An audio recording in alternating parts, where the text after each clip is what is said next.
What's going on, everyone? Welcome back to the channel, welcome back to the show, and welcome back to the snow. It is snowing like crazy today, and it is very cold. If you guys are new to the channel, my name's Caden James, and I am a car enthusiast up here in Canada. We got a 2021 Jeep Wrangler and a 2018 Jeep Grand Cherokee SRT. Now in today's video, I'm going to be going over if the 2021 Jeep Wrangler is good as a daily driver.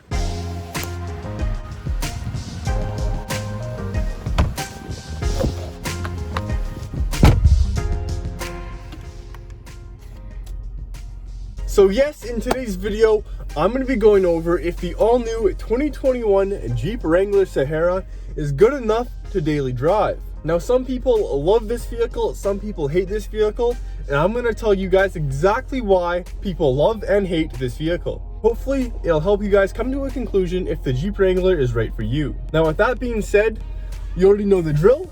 Safety first. And let's hit the road. So as you may know, the Jeep Wrangler has been around since the early 1400s, 1432 to be exact. They have been making this thing forever. And like I was saying, some people love it, some people hate it. Now, why do some people love it? Well, I think that question is easily answered.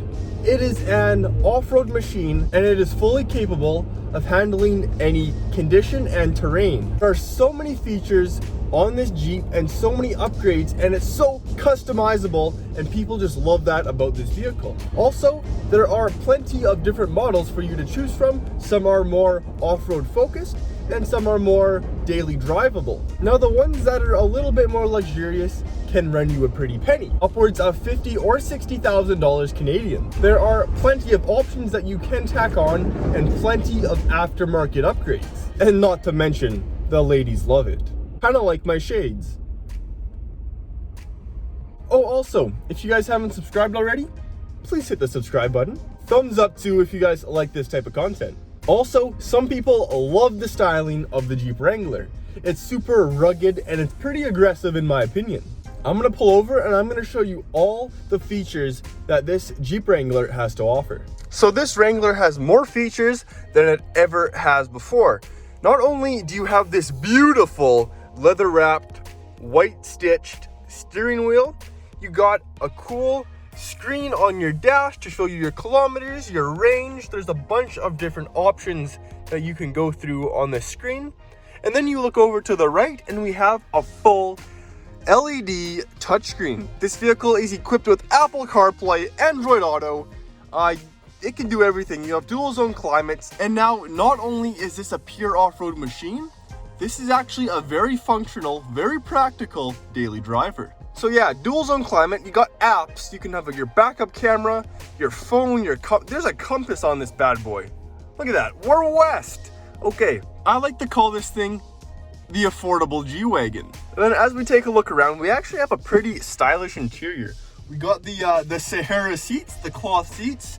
Got some pretty cool doors. I like the stitching on the doors. We got the 2 high, the 4 high, the neutral, and the 4 low for the gearbox. It's super cool. We got a really functional gear lever that we can, throw into manual mode. Control the shifts when you're on the racetrack. And something that took me forever to find on this vehicle was the window switches. Usually I'm looking like right here, trying to find the window switch, but nah, they're in the middle. And then the doors come off, the roof comes off, the tops come off. Everything comes off on this vehicle. Even in the past, the engines have come off, but they fixed that. So we're good, we're good. Let's go take a look at the outside of this vehicle now. So I really think that the styling and the design of the Jeep Wrangler is really an acquired taste. This vehicle is not going to be for everyone. It's pretty boxy, just like the G-Wagon. Not a lot of people love the G-Wagon, but some people love the G-Wagon. This Jeep Wrangler really has a classic design though. Like I said, it's been around since 1423. They haven't really changed it in the last, 600 or 700 years. Sorry for that wind noise. It's really windy out today, but please just bear with me. You know, we got the big front bumper. This is a pure off-road machine that can be daily driven. You can see that this vehicle actually is trail rated as well. I'm not sure what that means, but you know, it is trail rated. Coming towards the back, we have this big ass spare tire on the back and hockey and snowboard equipment in the boot. But really practical, a really good way to use the space. You can throw the back seat down and have that much more room as well. But no, it's a good design. You know, I did a 5 things I hate about my Jeep Wrangler, and you guys really hated that video. But I hope I can redeem myself with this one. We have the old school antenna from the early 1500s. But in my opinion, I really like the design. Now it's about minus 400 out, so let's hop back in the vehicle. Now, with the good, there's also the bad.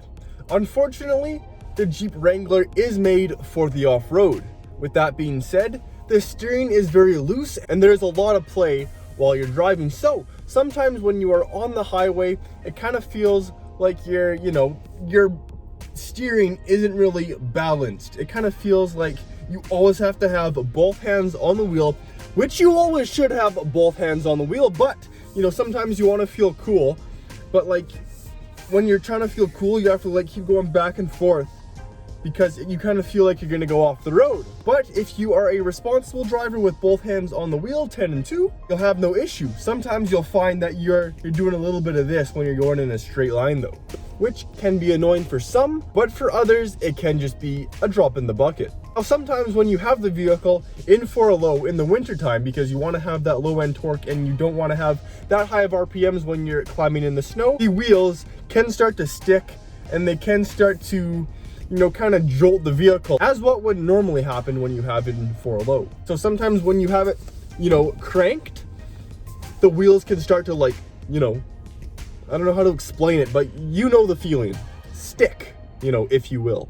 But as long as you're not doing U-turns, you know, illegal U-turns, and as long as you're not, you know, drifting this bad boy, you should be fine. Also, you got to take into consideration that the road noise is very apparent when you're driving the Jeep Wrangler.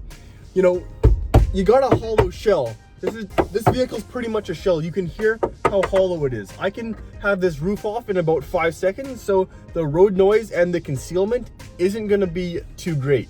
So make sure you do take that into consideration before buying one of these vehicles. So with that being said, it is not the most luxurious vehicle that you can buy out there, but it's definitely not the cheapest. This vehicle is fully capable of so many different things if you're ready for it, and it is a great daily driver.